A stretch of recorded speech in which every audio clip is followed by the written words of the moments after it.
And all the Kingsmen said, yes. What's up, y'all? How you doing?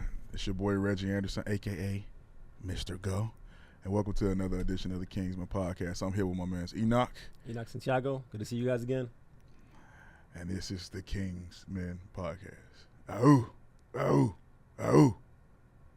Man, we got some crazy stuff to talk about today. Yep. This one today is super exciting because we just had another live event. The live event went well. It's phenomenal. Had about 50 guys in attendance. Maggiano showed up. Man. In a huge way. That's right. That was good for us to have the Italiano family feast. Yeah. A family feast. And I feasted, man. Good to eat like a king. Yeah. Right. Yeah. Good to eat like a king. Yeah, man, that was great. We didn't have them in the building, but huge shout out to our sponsors, Cafe Real, only the best, and it was good to have their presence there too. So, yeah, man. This time around, Enoch, it's a lot going on in the sports world. It's a beautiful time. Like, this is the time of year. Like, it's just great to be a Chicagoan. You know what I'm saying? Yeah. Fingers crossed. I think the snow's behind us. Yeah. I think we're good. April showers, right? That's now. right. So yeah, I think it's behind us. Yeah. And so, you know, I'm a UFC guy. Big reason is because I don't like seasons. I don't like off seasons. You know, so you can have like your favorite fighter has an off season, so to speak. They might fight a couple times a year, but man, I just think some sports are like, if a sport has your heart, like, what do you do during the off season? You know, like baseball, the season's so long. Oh my God. Right. But like with football, I'm like, it's what, 4 months? So 16 games, yeah, pretty much. They're trying to squeeze a couple extra games in there every so often. They've got mini camp, you know what I mean, like training camp. So you get the preseason. Right. That's kind of meant to give you a little, you know, extra. Whet your appetite a little bit. Yeah.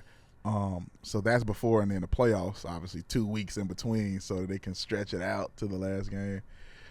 But yeah, I mean, well, what I'm learning about football in general is that since they are looking to stretch it out through the summer, it's a lot of fillers that they want to give you. They want to highlight one specific player, and they follow that player all summer. So which is dope, right? Because I think one thing the UFC does well is creating a lot of like content and excitement around the 25, 15 minutes in the cage. Yeah. You know, so like I love when they come to town because you have the weigh-ins and, you know, all different kind of live events and whatnot. So I think football is like catching on to that. It's like, okay, so for me, truth be told. And then there's college football, so it's like, that's so confusing. You get it. It's, I don't get it. And you play football? Yeah. I was a high school football guy. For me, football was always important, even though it didn't seem, it didn't look like it was the most important thing to me. It was literally from the time I got there to the time I left, like one of the things that was crazy important to me. Yeah. But I didn't follow college football. I think it's so confusing, like with all the bowls and everything. So growing up in the 90s in Chicago, one thing that I think is like tied into our DNA is the excitement of like a championship, right? And so I will probably jump on any bandwagon that there is. Like I think last year for a couple of weeks I was a Dodgers fan, right? It is what it is, right? But with that being said, normally I'm like, when it comes to the Bears, you can catch me like week 9, week 10. Like if like a lot of people. Right. Yeah. So, but what's so funny is like where the Bears are at right now, it's so exciting, and I'm like, we got Iceman paying attention to draft picks. I'm like watching highlight videos from hold on a second, Dylan. Yeah, whatever. From Oregon. Like that has no business being on my YouTube feed. You know what I'm saying? But they got me. They got me in there. You know, they took a bandwagon, and now I'm watching preseason drafts. This is preseason. You know, so it's a good time to be in Chicago. Exciting again. All thanks to that crazy season we had last year, right? Man. Shout out to everyone who helped. DJ Moore. Yeah, sad to see him go. Sad to see him go, but man, you helped in a big way. You got our hearts. We'll welcome you back to the city anytime, man. Yeah, and so when I was, getting my news feed, because I wasn't really like sitting down watching the draft, you see Chicagoans are very critical of like what's going on, right? Like we need defense. Oh yeah. You know, they're getting a lot of offense, and so I started a little bit of homework. Mm-hmm. And I was looking at Ryan Poles, and I was like, he doesn't look like, or even like look as old as your regular GM. Oh yeah, very stoic. Yep. Very stoic individual. Yeah, you're right. I mean, I don't know his age, but if I had to guess his age, I would say, man, this guy's like, maybe 40, 45. 40 years old. He's as old as I am. I'm like, this guy's I can imagine me running a Chicago Bears organization. So I started looking into his background a little bit. I'm like, who is this guy? Mm-hmm. Like, where'd he come from? And so the story and what I got so far, because I haven't, I want to dig more into it. Yeah. This guy was an offensive lineman. He played O-line. Yep, college. And from what I remember, he didn't get drafted, but then he went to go try out with the Bears and didn't get picked. So then he goes back to, I think it was Boston College, and starts working as a scout. And it's just so interesting to see, how many people are in his position, how many people go undrafted. Yeah. And to get to the place where you're even on the draft, you put so much work into it. Absolutely. Right? And so if you have to go all in on something, how do you quickly pivot to a plan B?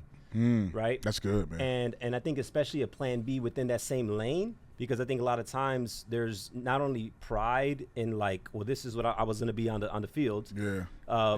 Also an identity. It's not a lot of players that could make a shift like that. Mentally. Yeah, it's mental. Yeah. And so then he gets pulled up by Kansas City, like maybe a year later, Kansas City. Right around 08-09, and is a part of that run with Mahomes really? and Andy Reid. And he's got a couple rings under his belt. He got a couple rings under his belt. Wow. Yep.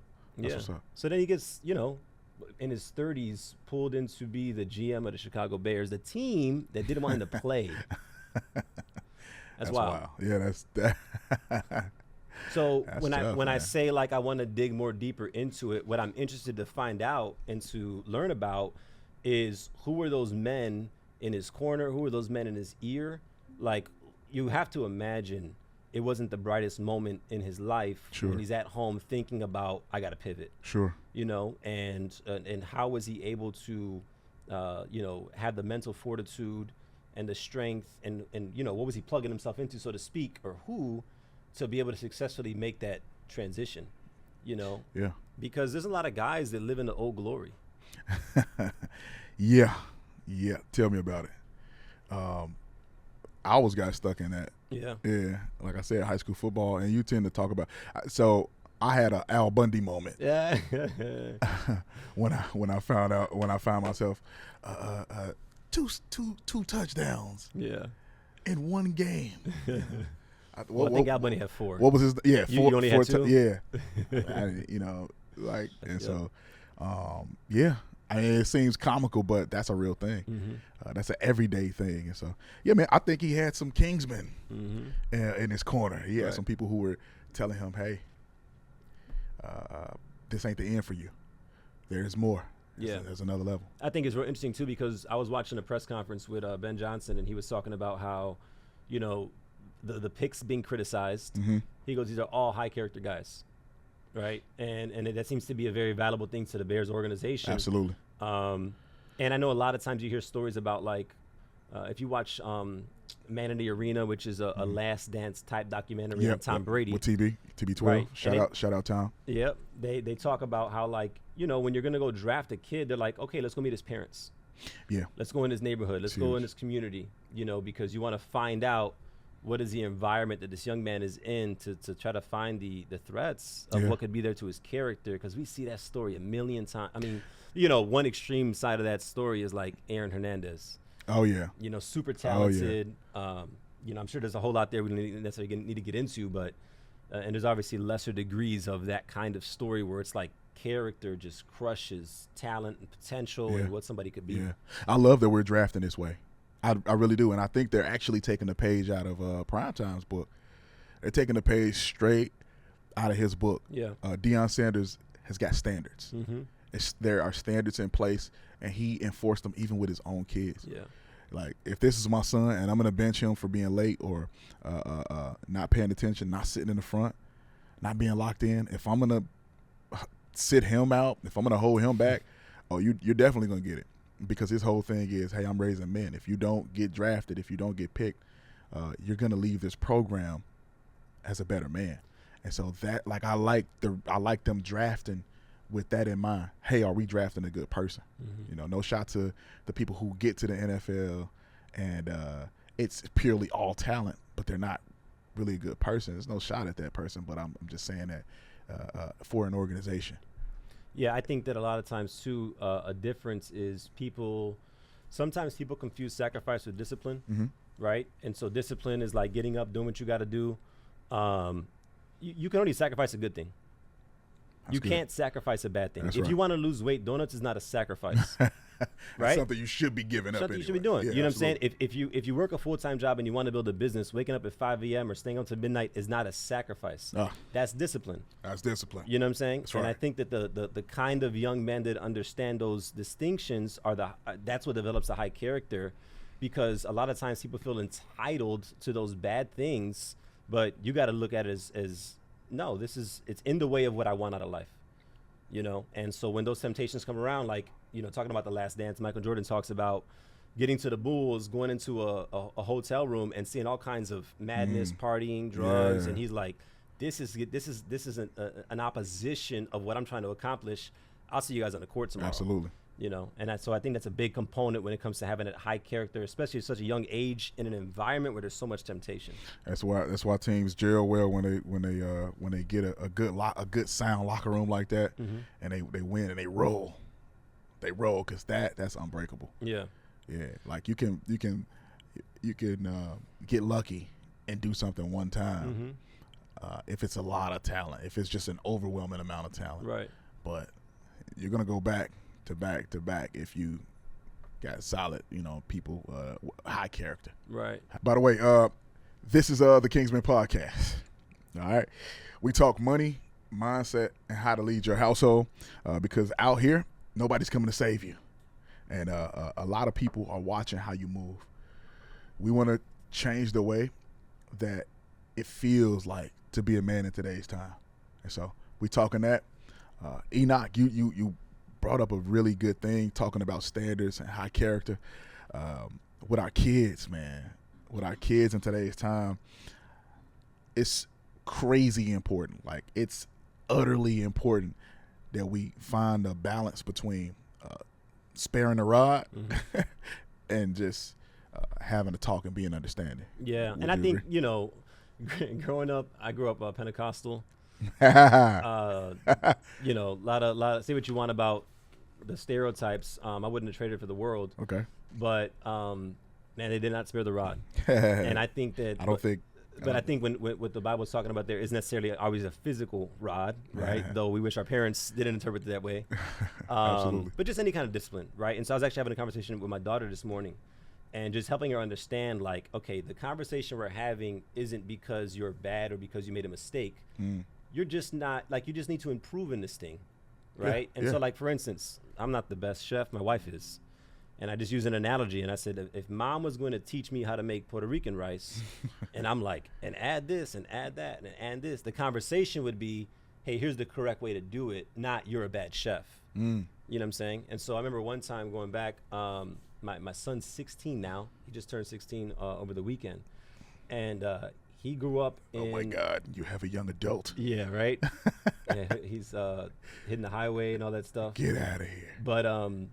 he grew up in that Fortnite craze when it first came out. Yeah. And I remember the thing about Fortnite, it really started or really took off with the whole, like, the I guess, I don't know what it's called, but pay as you play kind of thing. Like, the game's free, but all the things that make it cool cost the add-ons, a ridiculous amount of money that add nothing to the game except just, making you feel like you're doing something. Yeah, $40 in V-Bucks. Right. Yeah. So I remember he got to a certain point where, like, birthday money, all this stuff was just getting poured into V-Bucks. And I was in a space in my life where I was getting good at money. Sure. And becoming disciplined. Yeah. And so I wanted to make sure I carried that on to him. And so we had set up some boundaries and some guidelines around those things. And he asked his mom, hey, can I get $20 for some V-Bucks? And we're like, nope, you're good. You just had a birthday. That money's gone. You'll be fine without it. And then I remember a couple of days later, he's playing the game, and I see, like, a little balance on the V-Bucks. I said, well, what's that? And he's like, grandma gave me the $20. Okay, cool. Really? All right, let's go. No problem. Yeah. I trust you, so let me call grandma real quick. So we call grandma. I trust you, but let me check it out. Right. So that I can continue to trust you. Sure. So, you know how grandma is, right? Mm-hmm. Grandma's going to do what grandma's going to do. And they're going to pay even if you say no. Right. Yeah. So call grandma. She goes, no, that wasn't me. Mm. Okay, so grandma said this isn't. So what happened? Oh, you know what happened? This friend from school gave me $20. Well, I wish I had friends like that. Yeah. So what ends up happening is we find out that he took the $20 out of his mother's purse, right? And when and at the end of the day, when you're caught red-handed, I think that's like the moment of defining and molding character. Mm-hmm. You know, so he loves baseball. He's been playing baseball since he was 4 with T-ball, and we had a lock-in coming up with like some Cubs Sox baseball camp thing. Okay. And so I said, okay, so that's off the table, right? But we're gonna spend the night that you were going to be there. Like we're gonna talk about this, you know. And what I had him realize was, you know, you always have those stories. You have these crazy, tragic events that happen in our communities, and people are like, I had no idea he was such a good person, or Yeah, whatever the case may yeah. be, right? And what I came to realize in my own life is there's certain conditions that pull something out of you that you never want to Sure. come to the surface, Yeah. right? Yeah. And as a man, I had to learn how to remove myself from those situations and understand that you can't always just will yourself to being good. We're people, we're human, Yeah. right? And so the wise thing to do is say, okay, in those conditions, I act this way. Let me make sure I'm not in those conditions, right? So I had a conversation with him, and I said, you know, you're good, you're loved. None of that changes how we feel about you, how we care about you. But understand that when you don't have money and you really want something, you're willing to lie, to steal, Yeah. right? And so we took it as a moment to say, okay, so what can we do about this? If we get better at money, right, maybe we never even find ourselves in a situation again, right? So fast forward, That's he's good. in 8th grade, 7th grade, and he has 2 backpacks going to school. And I'm like, why you got 2 backpacks? Opens up one backpack One is for the plug and one is for the. full of potato chips. Yeah. Just full of chips, right? So then I after school, he's counting some money up. Hey, I want to go to the store, you know? And I remember one time having a conversation with him, and Is that the start of entrepreneurship?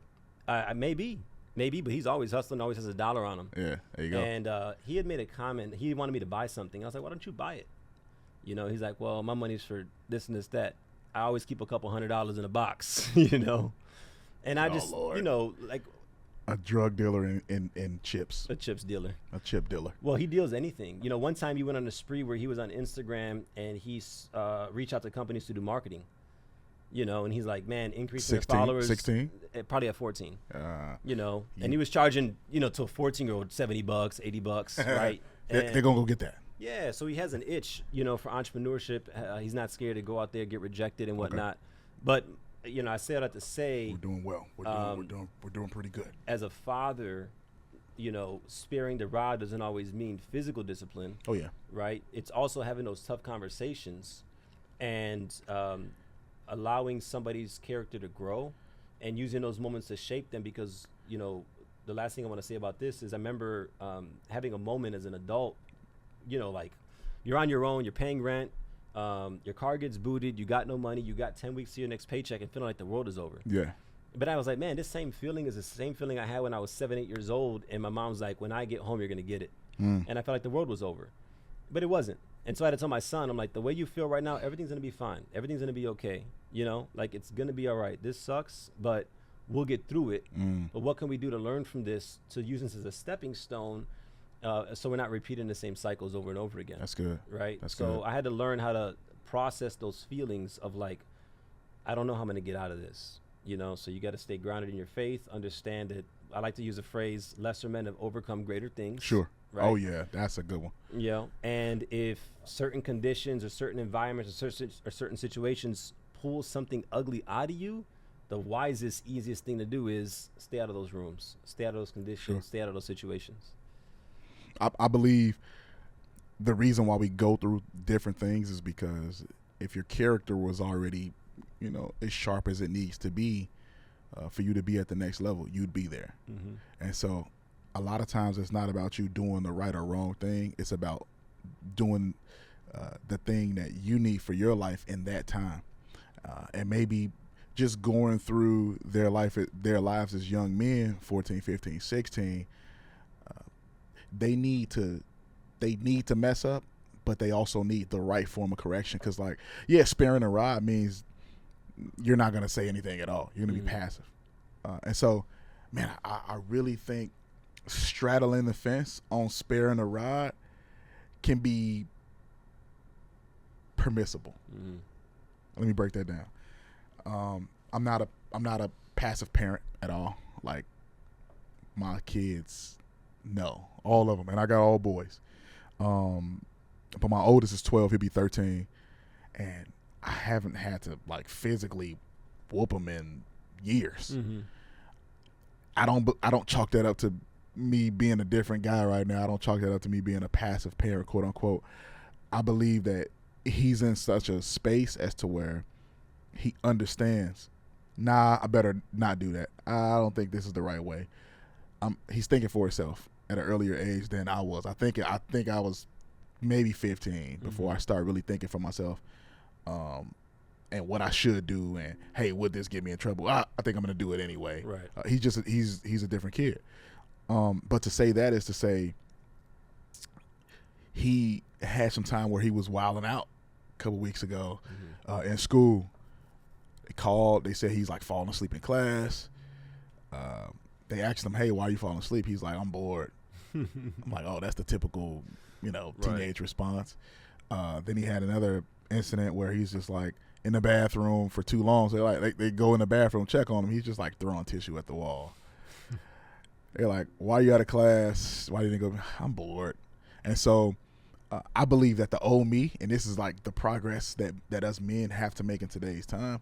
The old me was fire, right, thunder, let's go get him. Let's show him that you don't act a clown in school and you pay attention and you lock in. But nah, it's not really about that. Let's actually find out if he is bored. And if he really is bored, is he bored because he doesn't understand, or is he bored because he really does understand and it's very easy to him? Right. And so that was the growth in me as a man, figuring that out, that you have to get to that level with your children, or even with the young men that's around you. If you're mentoring nephews, kids on the block, if it doesn't need to be a physical thing, if you can find out. So if you can ask the right questions. And again, I'm not a passive parent, so even when I talk to him, I may talk to him, with a bit of sternness, with a bit of wanting to get him to see the perspective that he can't see right now, which is, hey, RJ, you're young, you're blackity black, blacker than black. You go to a school that you're the only African American in your class. You can't do the things that everyone else does, because, as crazy as it is to say, repercussions are different sometimes. Yeah. And okay, so let me give you what I left out by saying that. The last thing, which was the third strike, which was what took me to the physical. The young boys got a thing, pantsing. Oh Lord. Yeah, you heard of it? And so he pantsed another boy. Yeah. And that's funny to them. That is it's a humorous thing to them. And I said, man, I totally get you, son. I understand what it means to be, what it feels like to be a young teenager. Everybody else is doing it. You want to get in on it. And you think for you keeping this cool reputation, or the end guy, or I'm going to be the one that's not going against the norm, to fit in with everybody else, that's what's going to get you through life. And it's not. We're just in a different time. When we were kids, everybody in the school didn't have a cell phone. Oh yeah. And to then take a situation, take one slice of it, remove the context, it's just different. My son, one time, he was FaceTiming a friend and had passed a knife over the phone. And now the next day I'm in school with the cops because they're saying that he threatened him. And I'm like, what is going on here? They weren't even in the same building. He's at his grandma's house, so it's a different time, And so I think it's super important in our communities to definitely have active fathers. Oh yeah, right? That's one thing. I think a stigma in the African American community is absent fathers. I think in the Hispanic community, the stigma is present but absent fathers, right? So they're in the house, but there's no active parenting. They just work. But what about, like, I'm sure there's been men in your life that maybe had a passive impact where they don't even realize that to this day as a man, a father, you raising young kings, right? That there's still things that maybe decades ago that resonate and have shaped who you are today. That maybe that's just who they were and you were around that, so what would you say some of those things are? Number one thing that sticks out to me, this is first and foremost, and it came from my godfather. He's a mentor to me. He was a mentor before we asked him to be my godfather. He told me that you can only trust someone as much as you see them trusting God. And I've kept that with me.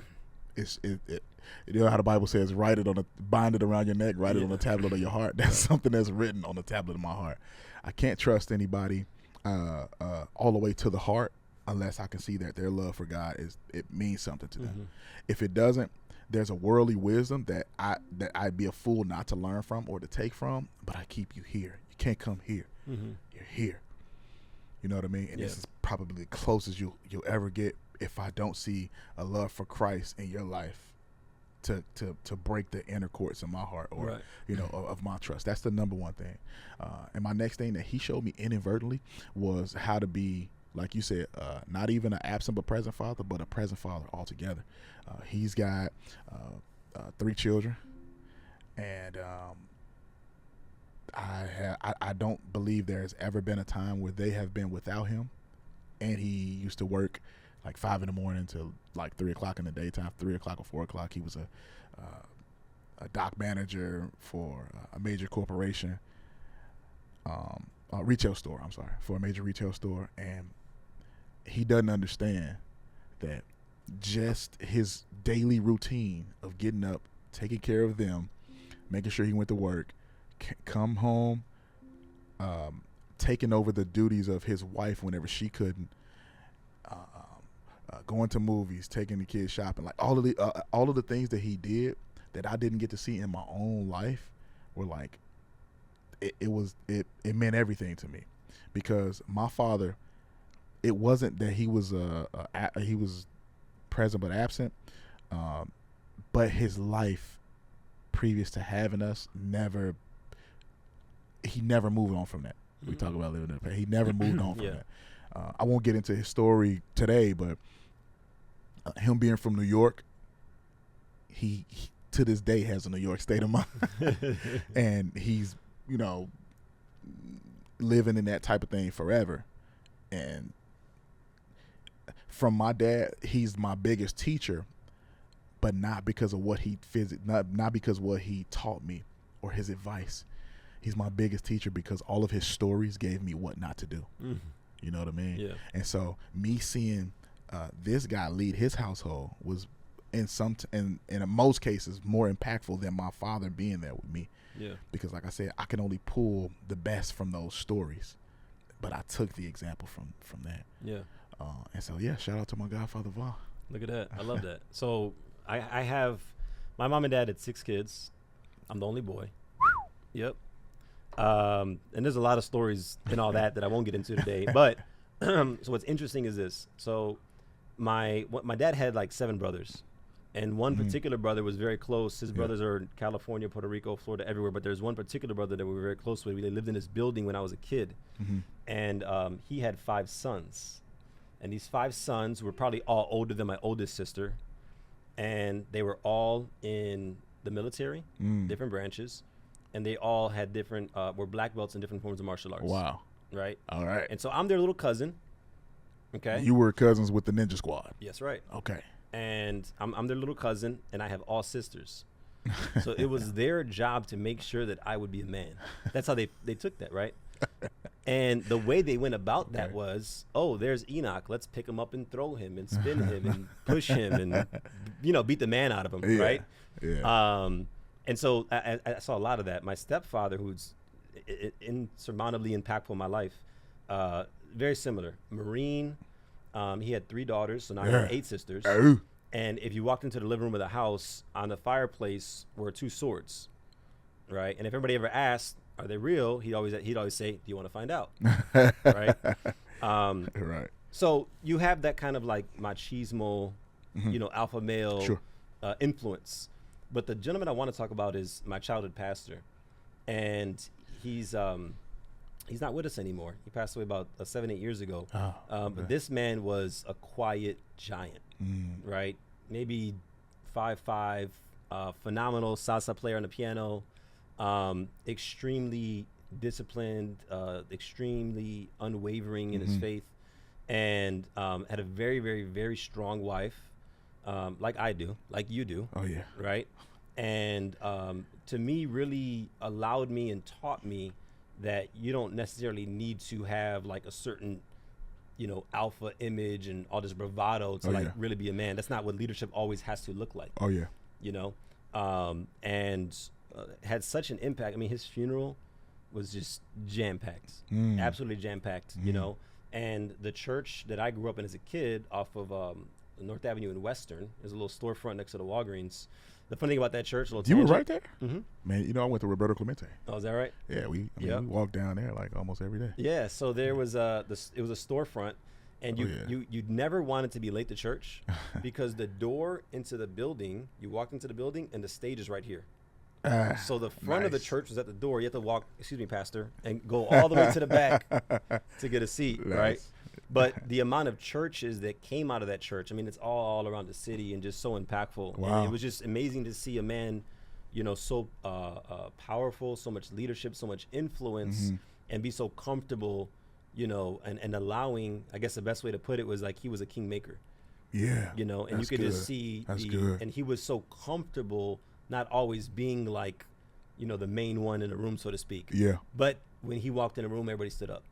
There was a massive amount of respect, and I think a lot of it came from the fact that he was just like, he was who he was, and no matter what was going on, he was always true to himself, and that really, really stuck with me because, as a kid, I can think of countless times of peer pressure, of, feeling like I gotta act this way or talk this way or think this way because I'm around these people, and he was somebody who you never ever got that from. You always felt like he was confident in who he was, even if it wasn't popular, and it wasn't something that I saw a lot in a lot of other people. So you talked about being true to yourself. In today's time, man, I'm following this pastor kind of closely right now, Philip Anthony Mitchell. Yep. Atlanta, right? Yeah, Atlanta, 28-18. Yep. And, man, I'll tell you, because we don't know him personally. I don't, he can do or say or be whoever he wants to be when the cameras are off. Sure. But it's something about him that you can just feel how authentic he is. The fact that he can be vulnerable yet accountable, like on camera while the camera's rolling. If it just kind of feels like, hey, it doesn't matter if the cameras were there or not. I've seen some of those videos where he's like, "Hey, I screwed up." Yeah. Yeah, I've seen those because things. But I'm saying, like, I can remember 5-10 years ago. That's not something you want to do publicly. That's not something you want to say. Well, there's certain leaders in our country that refuse to ever admit they make a mistake. Yeah. I mean, even from like crying in public, there's thousands of men here in the room, and then there's thousands of men watching.